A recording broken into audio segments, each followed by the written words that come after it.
heading up to the code 3 chase. Suspect was last reported southbound on Highway 99. Can you give me more info on that call? Just clearing another call. I'm headed over there. Closing fast on a vehicle that matches the description. I am Nithchka Granger. I am a member of Faces of Women in Prison Inspired Change cohort. On July 7th, 1995, I experienced police brutality in a medical facility in Pantego, Texas. It has taken nearly 3 decades for me to understand, and I'm still learning, what actually happened to me in my experience of police brutality. Myself and my daughter, 8 years old at the time, and my son, 17 months, we had gone to the physician's office for a medical appointment. I wanted to retrieve my medical records upon leaving the appointment on that day, so I asked the office manager if I could get a copy of my medical records pertaining to the spinal injury that I had in my back. And one of the office staff recognized who I was, and she said, "Sure, I'll go make the copy." However, the office manager apparently was new, and she adamantly told the young lady no, not to make the copies. And so I was trying to reason with her about just a portion of the file pertaining to the injury of my spine. In trying to reason with the office manager to get the portion of the medical records pertaining to my spinal injury, it was to no avail. She refused to give me the medical records, and I kept trying to appeal to her that I really needed to get those records to go on to another facility closer to my home to receive treatment for my spinal injury. And she said to me, "If you say that again, I'm going to call the police." And I'm thinking, say what? So I said it again, "Ma'am, may I please have the portion of my medical file pertaining to the injury of my spine so that I can go to another facility that's closer to my home to receive treatment for my back injuries?" She picked up the phone and she called the 911 dispatch operator. So what I'm realizing and understanding what had happened to me is that what she did was incite racially motivated criminal violence against me by racially profiling when she called and said that she had a black female in her office who is cussing. And that was not the truth. She had no legal justification whatsoever to call the police on me.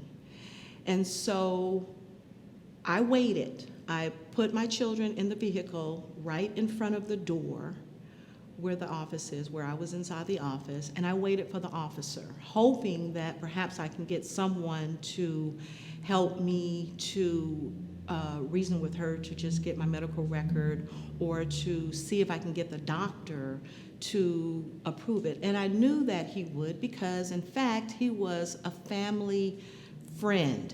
He was not only our family physician, but he was a friend to my husband.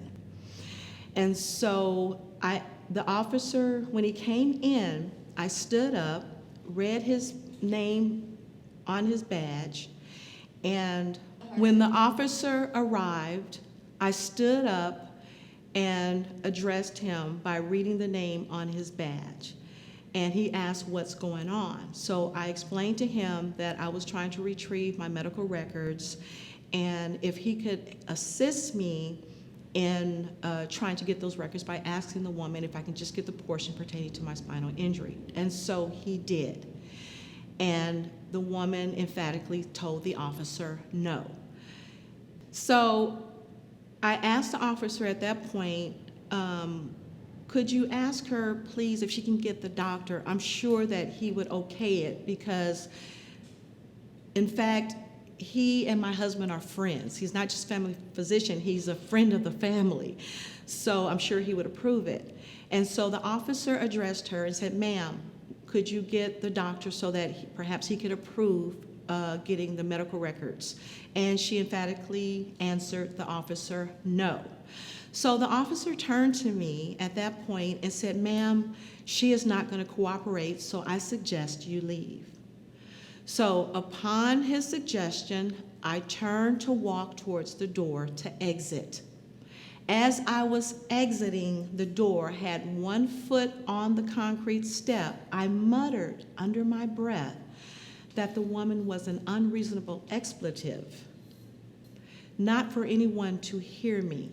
Then I hear the officer command me to come here. So I step down, I lean in, and I peek at my children to check on them. And when I hear the second command, "come here," I turn to acknowledge the officer, and at that point, he attacked my person, shoved me into the brick wall, lifted me off the ground, had his elbow across my chest and up in under my throat. So I am shocked at this point. And I turn to the vehicle. I can see my children in the vehicle, and I look and I see my daughter, my 8-year-old daughter's eyes become as big as a saucer in shock, as I was also in shock. So my thoughts are racing, and so I'm thinking this man is going to shoot me in front of my children. So somehow I break loose from him and I run towards the doctor's office door, crying out for help.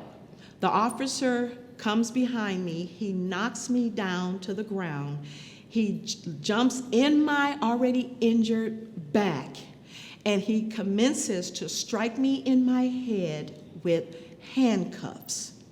And each and every blow, I'm crying out, "Jesus, Jesus." The nurses I can hear screaming and crying, "Please stop, please stop." My daughter is screaming. She's now inside the facility, and she's screaming, "Get off my mommy, get off my mommy, stop hitting my mommy. I hate you, I hate you." And so I'm still crying out Jesus as I'm being struck in the head by steel handcuffs.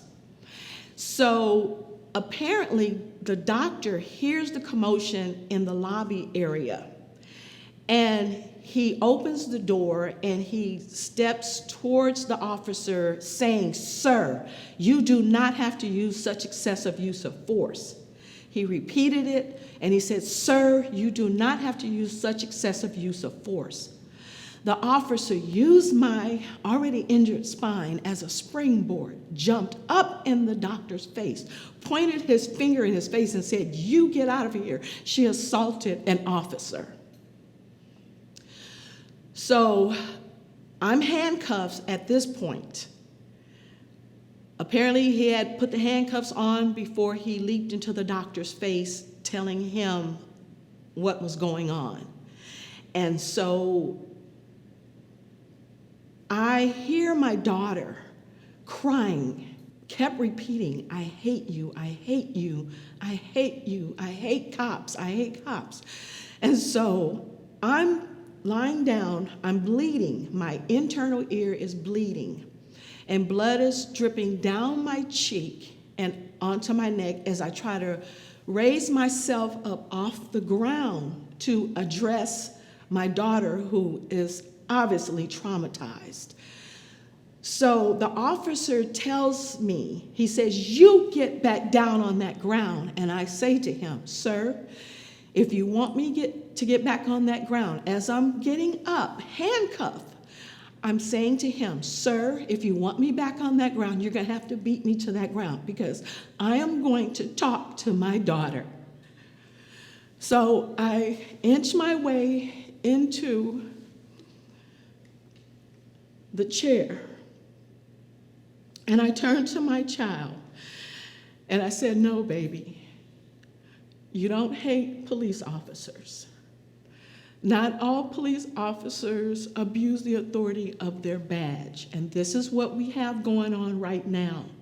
Police officers are to protect and to serve. Sometimes, however, some police officers will abuse the authority of their badge." So don't hate police officers. And mommy's just having a bad day, is what I explained to my daughter. An 8-year-old child who is traumatized by what she is witnessing, her mom being brutally beaten in the head with steel handcuffs by a police officer. Police brutality is an ongoing health issue in North America. The most profound impact of the criminal legal system has been the PTSD, the ongoing PTSD that I suffer since 1995.